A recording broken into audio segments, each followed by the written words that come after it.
BPCL बेच दिया, LIC बेच दी, एयर इंडिया बेच दिया, आईडीबीआई बैंक बेच दिया।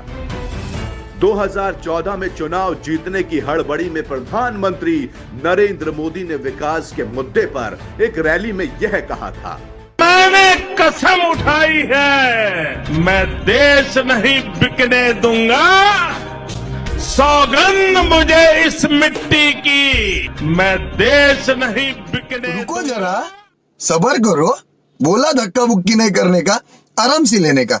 हाँ, मोदी ने अपने नारे में मैं देश नहीं बिकने दूंगा को बदलकर अब कर दिया है, मैं देश नहीं बचने दूंगा। खेत नहीं बचने दूंगा, खलियान नहीं बचने दूंगा, किसान नहीं बचने दूंगा, व्यापार नहीं बचने दूंगा, बैंक नहीं बचने दूंगा। और अगर आवाज उठाओगे तो तुम्हारे पैजामे का नाड़ा तक नहीं बचने दूंगा। यह सब बिकने के बाद कुछ सवाल सरकार से पूछना तो बनता है।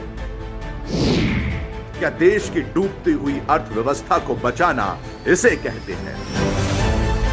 मुद्दे की बात तो यह है, डूबी हुई अर्थव्यवस्था को बचाने के लिए सरकारी संस्थानों को बेचने की नहीं, बल्कि उन्हें ठीक करने की जरूरत होती है। इसका एक उदाहरण दिल्ली में केजरीवाल सरकार है। दिल्ली में खस्ता पड़े अस्पतालों और स्कूलों को प्राइवेट हाथों में बेचा नहीं गया, बल्कि सही योजना के तहत उनको वर्ल्ड क्लास बनाया गया।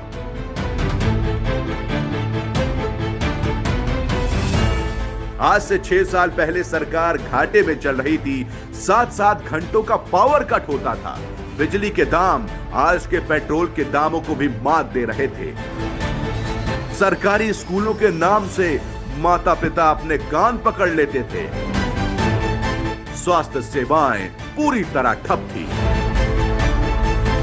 लेकिन केजरीवाल ने सरकारी अस्पतालों को, सरकारी स्कूलों को, बिजली के डिस्कॉम आदि को बेचा नहीं, क्योंकि उन्हें पता है कि सरकारी संस्थानों को बेचकर नहीं, बल्कि उनको दुरुस्त करके ही अर्थव्यवस्था चलाई जा सकती है।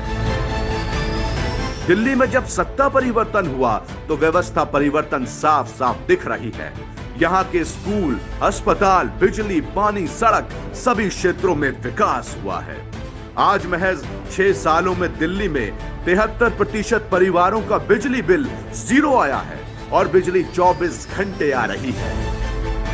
दिल्ली के सरकारी स्कूल देश के टॉप स्कूलों में गिने जा रहे हैं। दिल्ली के सरकारी अस्पतालों में बेहतरीन स्वास्थ्य सेवाओं का लाभ पूरे देश भर के लोग उठा रहे हैं।